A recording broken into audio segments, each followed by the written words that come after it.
What is up? My name is WALTR, and I just came back from Guardians of the Galaxy 2. Um, honest thoughts, it was better than the first one. I don't know why I'm showing 2.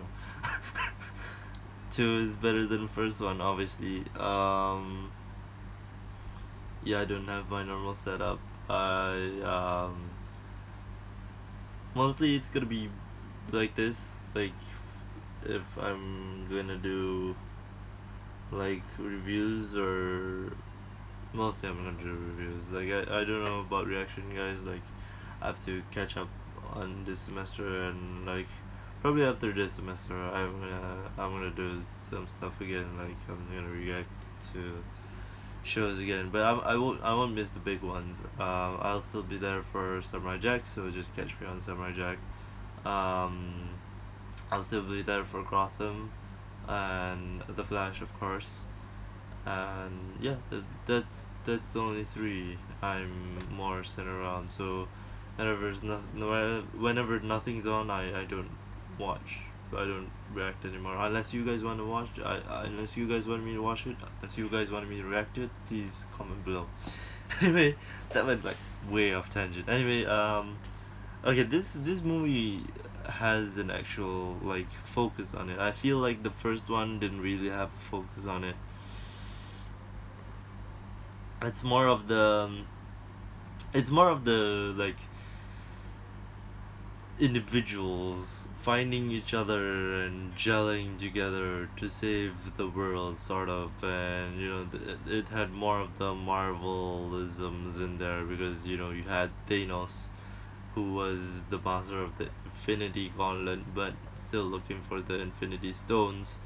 And then of course you had the conflict between the space battle, the space stations and everything. I don't really remember the first one, to be honest with you guys.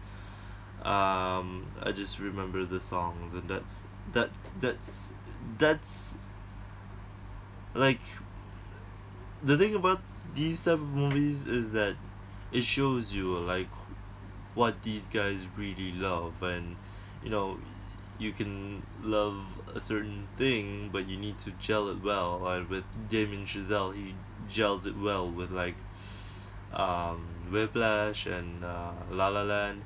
Those are two musical movies, and this one is not really musical, but just a play off of like, okay, this was his nostalgia, this was his callback to his mom and all that. So that's important for him to like listen to these songs and all that, and that's not a big problem for me. But I'm just saying, like, I think it's a bit too overdone. I don't know, like I just it's just a nitpick for me.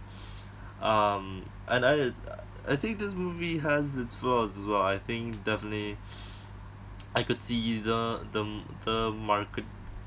marketing department's handprints on this. It's so bad.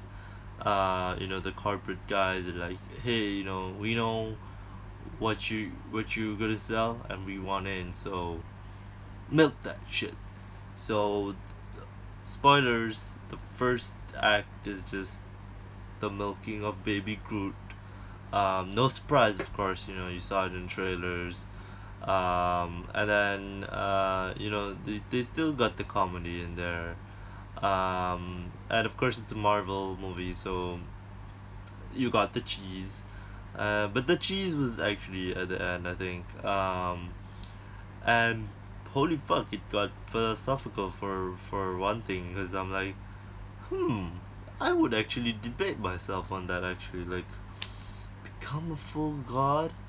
And this is full spoilers now, by the way, so if you're watching this, you probably would have watched the movie already. So, um, would I be a full god and destroy a whole world and like take it over, or do I just keep the half, like compromise, which I thought they were gonna go for, but I think the name should have tipped me off, really. Like, the father's name is Ego, so I'm like, yeah, it's a stupid name, but I also should have been like, yeah, I think that would be his most like most likely way he would have gone to it, because like he's using his logic, but the son is more of the pathos, the heart. So yeah, this movie bars on pathos a lot. So you gotta you gotta keep that in mind. And I think the most annoying thing for me, and this is just real nitpicks, is that this movie is made primarily for like 3D. So whenever like the first act as well, like you can definitely see the 3D prints all over it. I'm like, because I watched it in normal. I watched it in normal 2D, and I'm like, oh god, that's just why, you know. And I think this would have been a good movie if it was D-Bex as well, because I kept expecting my seat to move, and it didn't. So I'm like, oh, this would be actually good for D-Box, like just move me away, because then it would give me more experience to, if I'm not watching it in 3D, it could be a compliment to that. So I would definitely suggest you guys to either watch it in 3D or watch it in a D box. So that's my suggestion for you guys. But if you're like me, and well, my family made me watch in the classy um, cinema today, but it was more of the the seats and everything were like really big leg room, so you can like chill on, and you can put your seat back and everything. So that was why it was kind of worth it. But I didn't stay around for the last few credit sequences, and I absolutely hate that. So maybe what I'm gonna do is I'm gonna do a second viewing review with maybe my friend Arif, who you've seen on this channel before. So I'll just wait for that maybe. So yeah, I think that this movie is definitely more coherent than the first one, is what I'm really trying to say, because it definitely knows what it was. Like it's a true like writer thing. Like when you're like, okay, I done this first one, and the fans really like it, but I'm sure the critics have said like, okay, this is like is quite generic, like getting the team together and everything. And this one is actually more generic than the first one, except that it feels more natural somehow. I think the cast really grew together as like a people, like as friends in general. I don't want to use the term family because like it's a fucking overused term, and I fucking hate that they fucking used it in the movie, because it just takes you out of the experience, because it's Vin Diesel again. Baby Groot is Vin Diesel, and because it's in this movie, maybe they wrote it in a contract like, let us use your fucking line, we are family, blah blah blah. So that's really shit. But when you compare it to what they really tied it in, and I'm like, okay, I guess I kind of forgive them. Okay, huge spoilers for you Marvel fanboys out there. There's gonna be more Howard the Duck. I was gonna ask my sister if she saw that, but I didn't. I don't think so. Because like I watched this with my sisters and my mother and my grandma, and they were, I guess they were enjoying it. My mom and my second sister, was enjoying it at least. I don't know my about my third sister and my grandmother though, because I don't know what their taste is. But these type of movies, I think, like, it's okay. Here's the thing, like Arif told me as well. Like I have a bias with Star Wars, and I don't think that's necessarily true, because I grew up with Star Wars. Because the third movie was my first movie I ever watched. Then I watched Spider Man. Then I kind of grew up with these superhero movies as well. It's not that I don't know anything about these comic books. It's just that I never got a chance to buy these comic books, and he had, so I have to check with him. But yeah, there were a lot of things that I didn't know, I had to check online as well. The post-credit sequences, especially because um, in the post-credit sequence, and spoilers again, I'm saying this, you'll get the biggest one is Aisha saying like, Adam, like, I need you, Adam, and then it's like cuts to black. Apparently there was five, but I only saw four. I think my country cut out one. I'm not sure. I'll definitely have to check it on the second viewing, maybe, because I don't know. I just missed it. I blanked out on it, or maybe they really cut out. Because like my friend told me as well, like his friends saw the movie and saw only like four post credit sequences, while you guys had five. So I'm not sure, like, because I personally don't really know. Um, but I saw four, so I'm just telling you guys. Um, okay, as a whole, you gotta look at the first act first. I felt that the first act was dragged out, especially because it's, again, Baby Groot. They wanna milk the money, but I'm like, guys, there's a good way and there's a bad way of doing it. This is the bad way of doing it, because this is just lazy, okay? Like, there is a fucking action sequence at the back of it, and I'm like, I wanna see that. Like, honest to God, I came to a fucking superhero movie. I just wanna see superheroes superheroing, Okay, they're not really superheroes, but you know what I'm saying.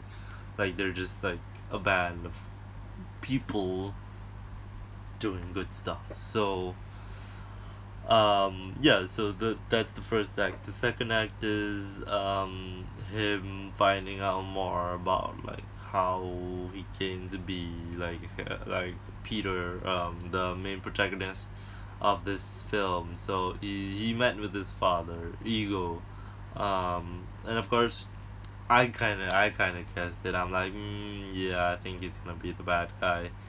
And a lot of people did too. It was like, yeah, I think they think that he's gonna, turn at some point. And I'm like, yeah, it doesn't make sense that this planet technically like grew its own life form. Like, technically, it's an artificial intelligent planet. Then I'm like, wow, that's really interesting actually, if you wanna think about it.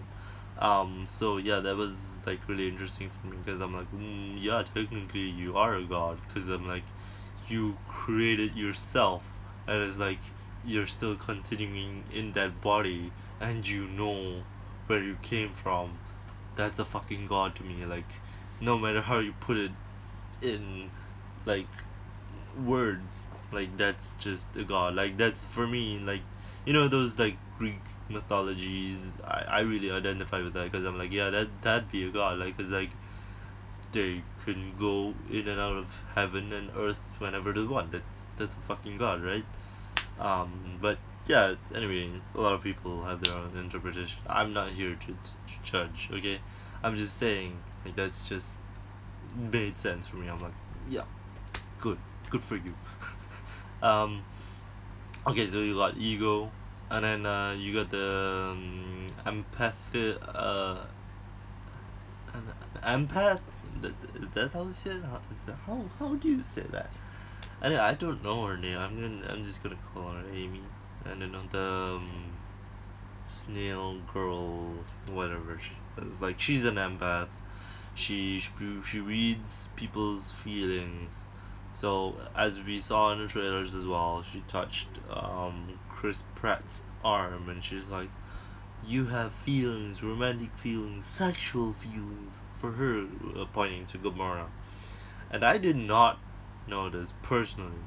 So I was personally shocked, okay, because I didn't read, again, the Guardians of the Galaxy comic books, whatever, but I was personally shocked when they were like, "Oh, I'm the daughter of Thanos, and it's the sister of Gamora." So I'm like, what? She's the daughter of Thanos, as in like Gamora as well? I'm like, wow, okay, like, that just like is like super red flags for me, because I'm like, where is her loyalty is going to lie. Like, is it going to be with Thanos, like in the future? Most probably not.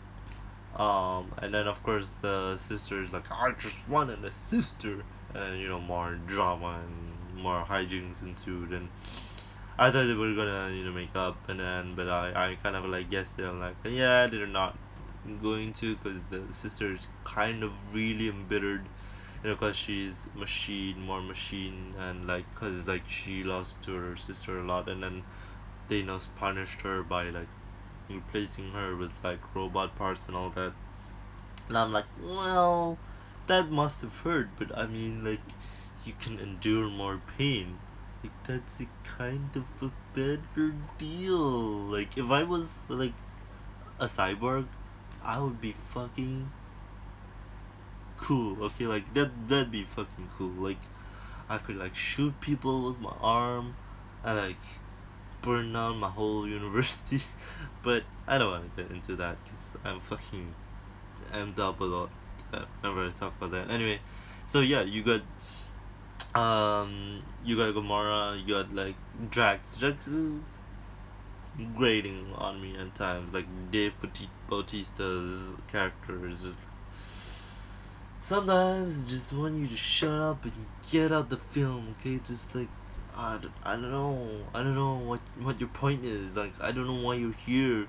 Okay, we already have a comedic relief, and that's fucking Groot. Okay, I don't need another guy to come in and like, "Hey, you're funny."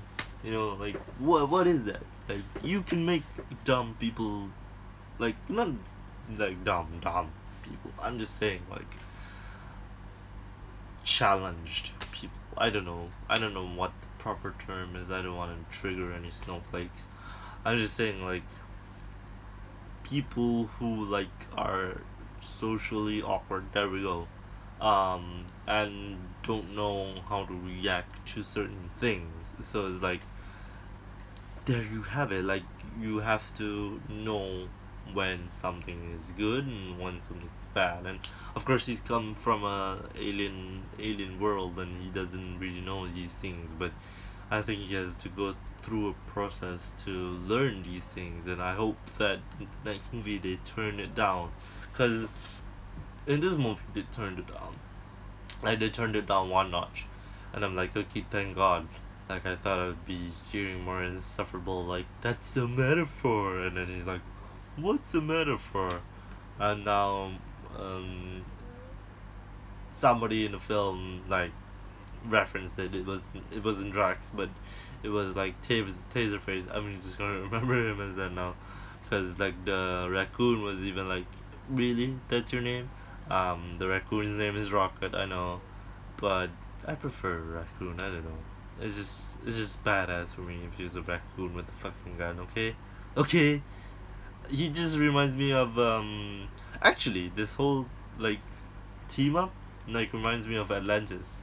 If you guys ever watched Atlantis, the Lost Empire, and Atlantis, the Lost World, blah blah blah, the old Disney like animation, that was really good. And Rocket really reminds me of the arsonist, like the guy with the bombs and everything, and he doesn't really speak, but the raccoon spoke, so it's just a contrast. Anyway, yeah, so Baby Groot. Apparently there was a post-credit sequence where she became a teenager. I personally did not see that. That was the one I did not see, so I'm not sure if that really happened. If that really did happen, then well done. I personally don't care for Groot. I'm like, yeah, I I don't really mind him. I'm just very indifferent to him. He's okay. Like, Baby Groot was a bit a touch annoying, but what are you gonna do? But I do like his tree powers. Like, that's something I'm like, okay, that's fucking helpful. Okay, when you can like stretch your limbs like 1,000 meters, or 1,000 miles, whatever. Um, that's fucking useful. Okay, because like I'm like, yes, go for that shit. Because like there was one scene where he's like reaching out to the bad guys that bullied him, and I'm like, why didn't you do that in the earlier scene? Like, couldn't you do that? Like you could do that though.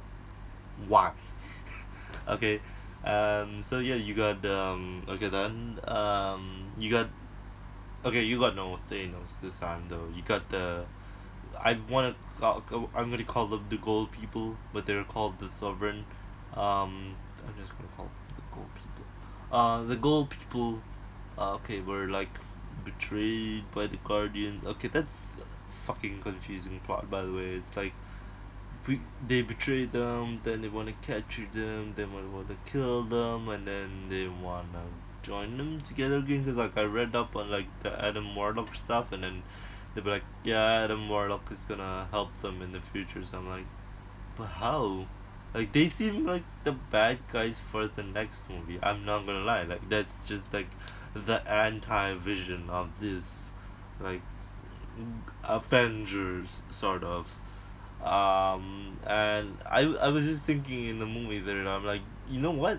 This guy reminds me of like Captain America. If Captain America never used his own trope already, like what is all this music? Like what is all this new music? And of course, like um, Keglin, was it Keglin?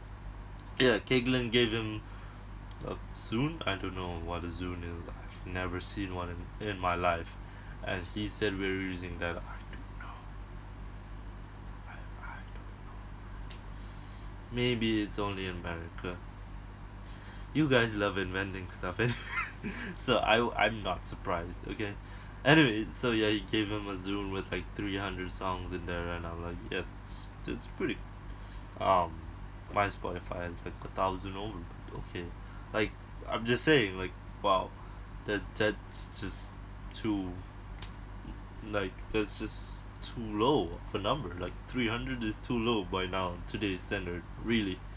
Um, but yeah, like again, the soundtrack was fucking awesome, just like Deadpool's is, and I think it's more of the this generation of like creators where they're like really proud of their music and like just like wanna pay it an homage, and like it's fine, it's good. I all power to you, but there's always a time and a place for me, and this time they did weave it in nicely. I think like certain points in the movie they used it, and I'm like, okay, you did that well. I'm like, okay, good, that's good.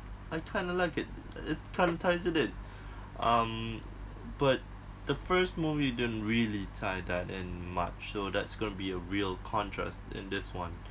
Um, and I think the winning point for me in this movie was that Chris Pratt, Chris Pratt, sorry, Chris Pratt really sells you on the emotions he's feeling. Like, I'm like, oh, this guy's really good. Like this in this movie, and especially I think, you can play off of the whole abandoned child thing really a lot more, because it's not just a dead parent. It's a parent you want to find and want to learn more about yourself. So it's kind of like a self-fulfilling journey. And of course, by the end of this, it's more of the, oh, I already had a father figure. I didn't need to find my real dad, and that's the sort of contrast in these modern days and in these modern times that rhetoric is more used, but I definitely think that can be played off of even more. And I'm not gonna lie, I teared up. Like I'm like that that's really touching. I'm like, yes, you sold me. I'm sold. I teared up. I'm not gonna lie. I'm like, that's really, oh my god. Okay, I did like do that, but I'm like, yeah, that makes sense. And of course, like Yondu and Rocket like relating to each other, like I do that. Like I'm like, yeah, you're like me. Like I'm a fuck up who doesn't care about his academics, and I care about my body. I care about my pleasure. I care about myself. I care about my spirit. That should be enough. But to other people, they're like, "Oh, get a degree." Uh, so I guess this is kind of like a rant and review. Anyway, eight of the I'd rate this movie a solid A, A minus maybe. But I'd give it an 8 out of 10. I would give it more, but again, the baby Groot is pulling me back. Like that's a serious thing for me. I'm like, ah, if only I didn't see the little puppet strings on you, Guardians of the Galaxy 2. It would have been so much better. Really, I'm sorry, okay, Marvel, please just like remember, you can market it, but subtly, please. Like, don't just like shove it in our face. Here, have baby Groot. I just cut way off topic here.